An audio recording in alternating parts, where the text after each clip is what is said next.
Morning. Good morning.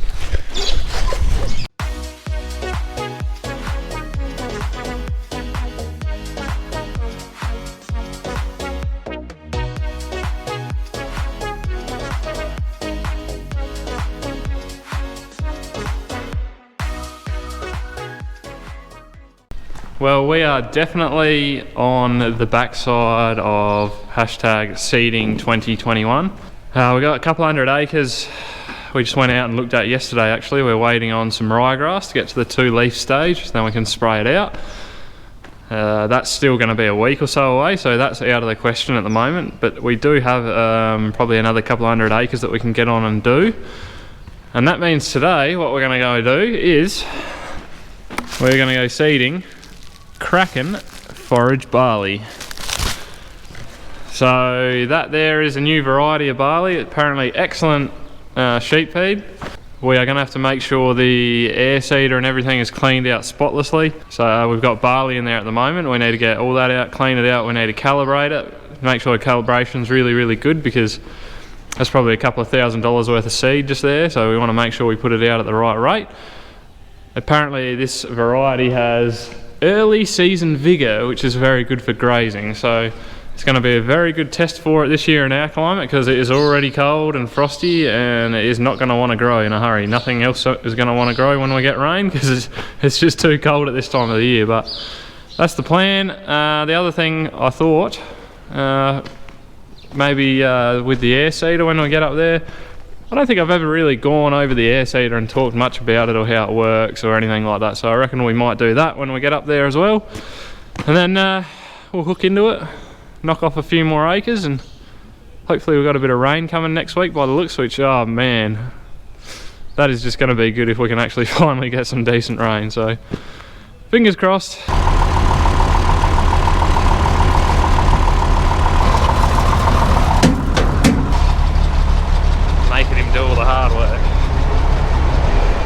No, while he's doing that, I'll go get some seed and some fertiliser. Then we'll come back, empty out the air seeder and do the switcheroo.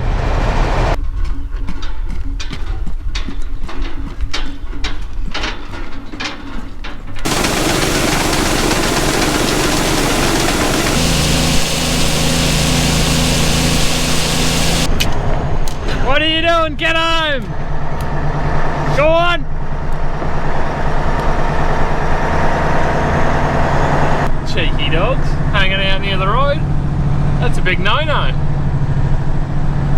Alrighty, we'll get the auger out on the air seeder, get the barley that's in there out, clean it all off, and yeah, then we can put the Kraken in. What are you doing? Not even I can stop a hungry sheep from its food, although you can.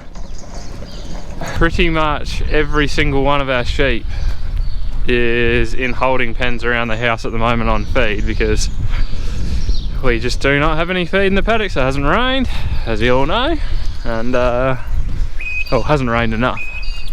Yes, we're hoping we can get them out of here sooner rather than later, because it's expensive and time consuming feeding them.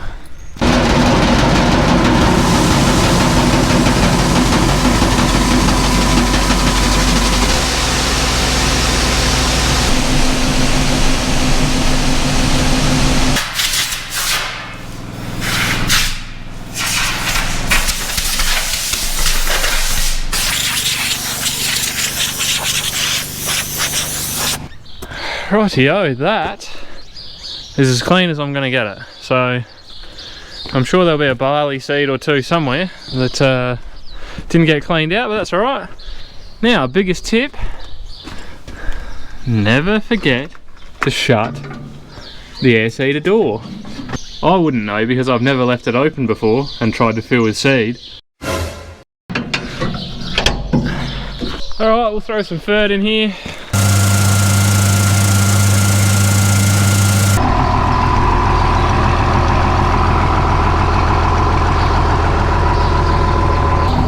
Well, unfortunately, we've had a few mice getting into this. They've got a couple of holes. Might be bigger holes than we think. Have to be careful unloading this. See if we get any mice, suicidal mice jumping off here. Door shut? Yeah, the door's shut. I was going to say to you, I shut the door.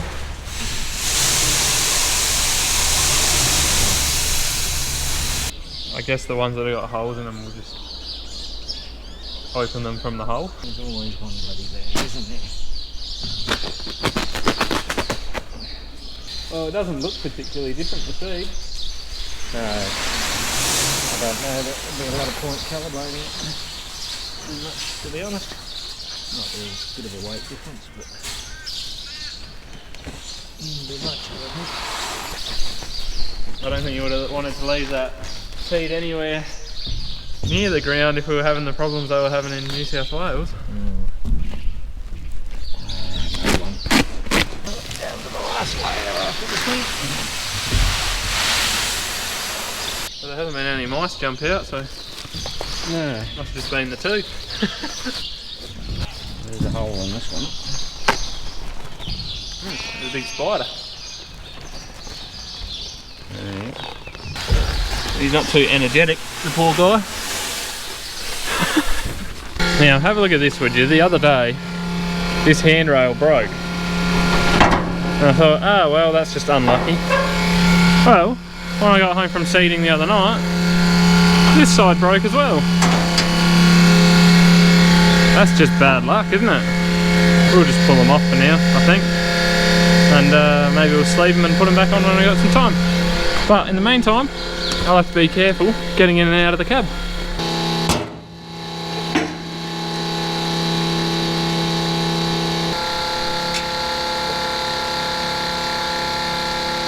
Alright, I have to share something with you guys quickly. I'm pretty damn chuffed about it. Let's go have a quick look. Not sure if you guys can see that, but that, my friends, is the first sign of our 2020 wheat crop growing. There he is, poking out the ground. She's away. This stuff was dry sown, completely dry sown. There was no moisture whatsoever, but it's up and away, and that's a good thing. I'm starting to see a few bits of green coming up in the rows. Very excited. Having wheat up in early June is certainly not a bad result considering the year that we have had. Right, I better go get some fuel for the seed and fert trailer, for the engine on that. Would you guys like to indulge yourselves on a journey with me? Of course you would, of course you would.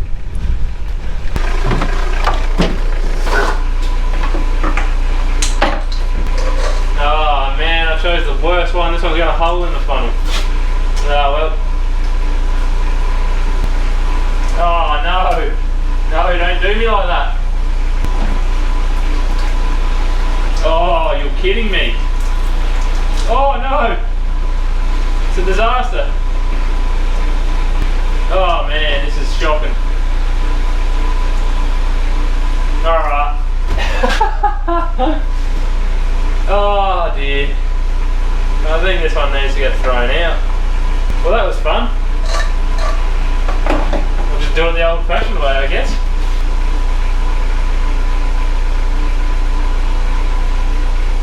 Luckily it's only unleaded and it will evaporate, but that didn't go very well, did it? Yeah, I'll just grab a pie and a can of Coke, thanks. No? Okay. Alrighty guys, I was going to wait till I got up to the paddock to go over the air seeder and just have a quick talk about that, but it's easier to just do it now while I'm here in the shed, I think.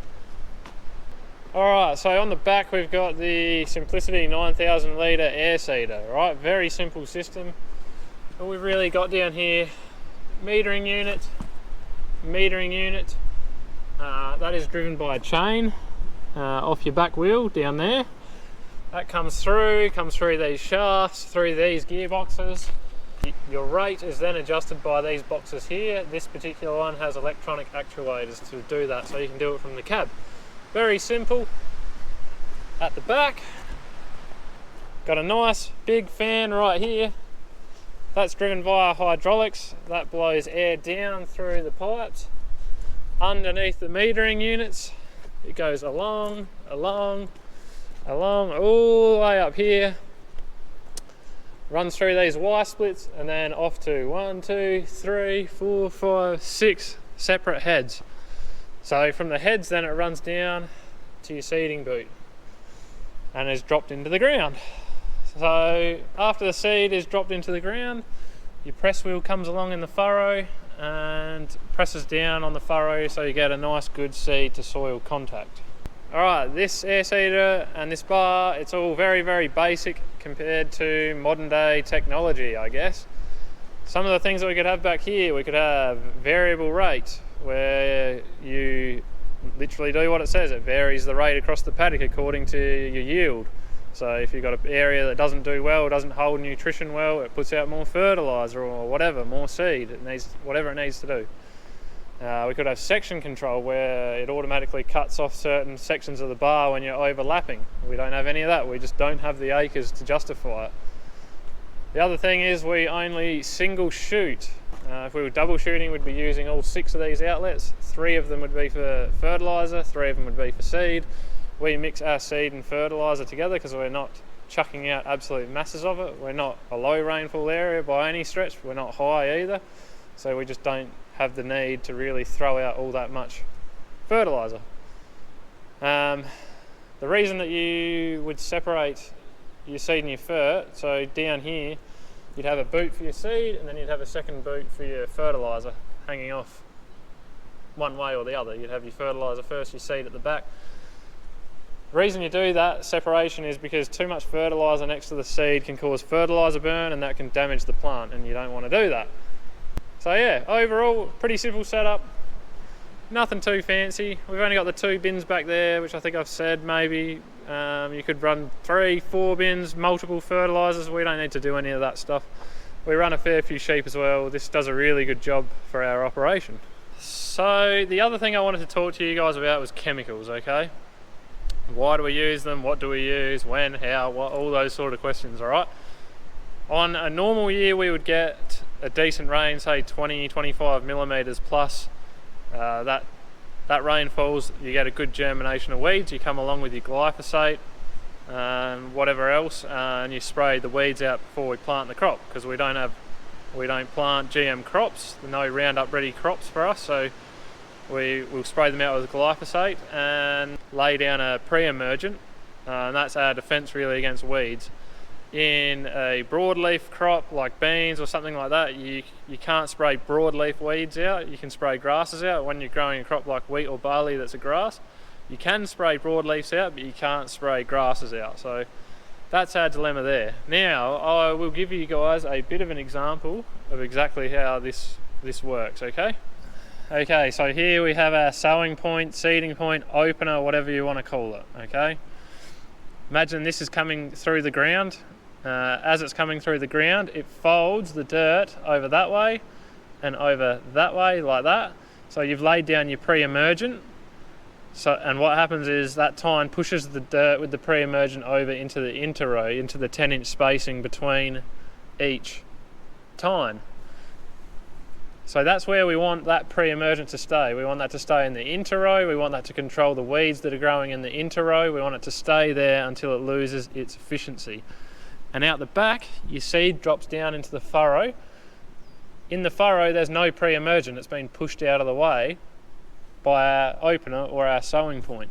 Then, of course, the press wheel comes along, presses into the furrow, presses the seed into the ground. That gives you the best possible chance to get a good, gives you good seed to soil contact, giving the seed the best possible chance. So what's our option if we don't use these chemicals, all right? Well, we go back to what my dad and my granddad did when they, years ago. And what would they do? They get a rain in the summer or whatever, they come out, they work the soil up. When they would get a rain at seeding time, same thing. They'd come out, they'd get a germination of weeds, they'd come out, they'd till the soil, turn it over, kill all the weeds. Now what's the problem with that? The problem with that is tilling the soil is very destructive to the soil. You're at massive risk of wind and water erosion, and that's the exact reason why you look around these farms around here. A lot of them are gone now, but there's contour banks all over the hills, and the whole reason that those contour banks were put in is to stop water running and to stop water erosion, because they used to leave the land bare, and that would leave you at risk after you've worked the soil up of you losing tons and tons of topsoil in a rainfall event. So are chemicals ideal? No. Would we like to not use them? Yeah, of course, we'd rather not use them, but that's our best option right now. That gives us the best chance to be able to leave our soil intact, maintain stubble, retain organic matter on the soil. So we're going to slow that water down when it rains. We're going to give the water more time to soak into the soil, and that just seems to be the best system for us. So yeah, look, I hope that makes some sense to you guys. I hope I haven't waffled on too much there. We're going to go up and make a start now. We'll get out of here, go up and get this Kraken Barley sown. It's time to get to it.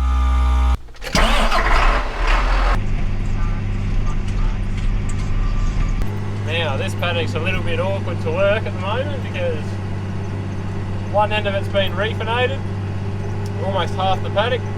The other half of it's had a lot of livestock on it. It's very hard and cloddy. And this is the finished product, or the final product, not the finest example because it's a little cloddy. But that's it. That's where the point or the opener has gone through the ground. Most of the soil is pushed over into the interrow. That's where all your pre-emergent is.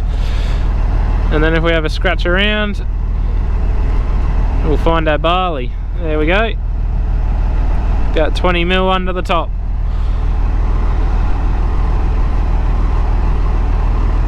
Plenty of barley there. Beautiful. Anyway, that's enough of me waffling on for the day. Time for you guys to sit back and enjoy the show.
Alrighty guys, I got the call.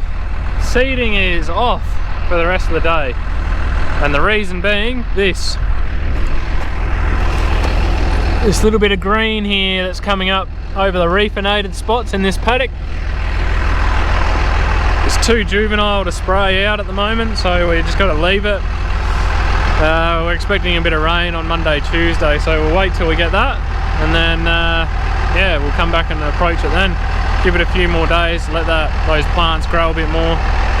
When they're only in the one leaf stage, they won't die like via chemicals basically. Glyphosate won't kill them. It's not until they get to the two leaf stage, so we've got to wait for that. I'm just going to pack this horse up now and head home and call it a day, I guess. It is the weekend again, so early knockoff. You beauty. Thanks very much for watching. Take it easy. We'll see you all next time. Cheers. Oh yeah, and by the way, I think I rudely didn't mention before that I finished sowing the Kraken Barley and we were going to go on with some wheat in this paddock behind me, but that has been cancelled. So see you guys later.